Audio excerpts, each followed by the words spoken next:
Hi, I'm Kelsey Lutjen, and I'm going to talk to you about why I ride a lot of 5-year-old Futurity Colts. I have maybe a little bit of a different process than other people. A lot of my owners and my background and stuff, we like to take them on and rodeo on them. And I think it takes, there's definitely, you see all these colts that run as 4-year-olds and then go on and they're at these big rodeos their 5-year-old year, and it's amazing to me. I've just kind of grown up and rode the 5-year-olds. That's what I've mainly done. So, and I've, rode some 4-year-olds as well, but my process with my 5-year-olds is, they'll get broke the end of their 2-year-old year, or when you're like me and get behind on your own horses. I have a couple that are 3 this year that aren't quite broke yet. So, sometimes it takes me a little bit longer on my own personal horses, but we'll get them broke, and then I'll get them like in the summer of their 3-year-old year and spend, 4 or 5 months on them.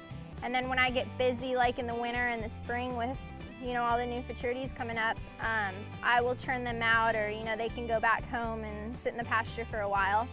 And within that 4-month or 5-month period, I will, get a really good start on those horses and try to get them where they're really solid. Every once in a while, I'll take them where they can go exhibition a couple of times, but I don't always get to that. But I get them where they're kind of cruising a really good set at home. And then I think it's really good to just turn those horses out, because I think I've just found, whenever I bring them back from their little break and get them back going that next spring, that they're a lot more solid. My colts, I've spent a month or 6 weeks getting them back in shape, and then I'll just go take them and exhibition them when they haven't been on the pattern since December, and they work like rock stars. I just think that for my program and me riding 5-year-olds a lot, that's how I like to do it.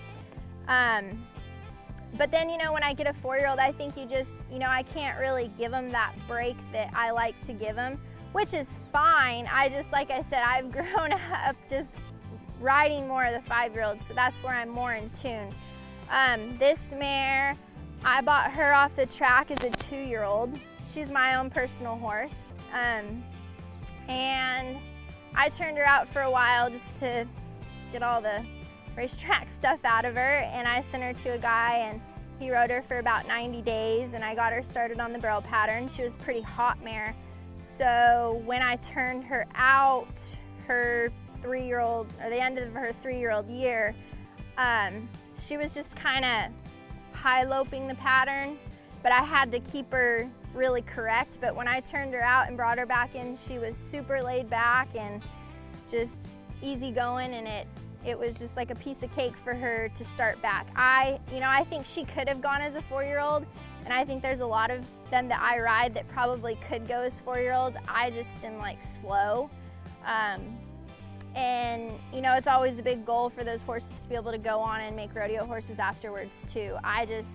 It's just what works for me. I know, it works for a lot of the 4-year-olds too, but I guess I just haven't ventured into that as much. I've just stuck with my 5-year-olds. I guess I just am a little bit of a slower paced trainer, but that's what works for me. I don't think there's a right or a wrong way. I think there's so many really good 5-year-old Futurities that it's okay. I know there's Fort Smith and Lance's and the BFA and whatever else, those big 4-year-old Futurities, but it's just worked out better for me going on them as 5-year-olds. Unless, if the owner wants them to go as 4-year-olds, we'll go ahead and do that. But that's a lot of the reason why I ride 5-year-olds.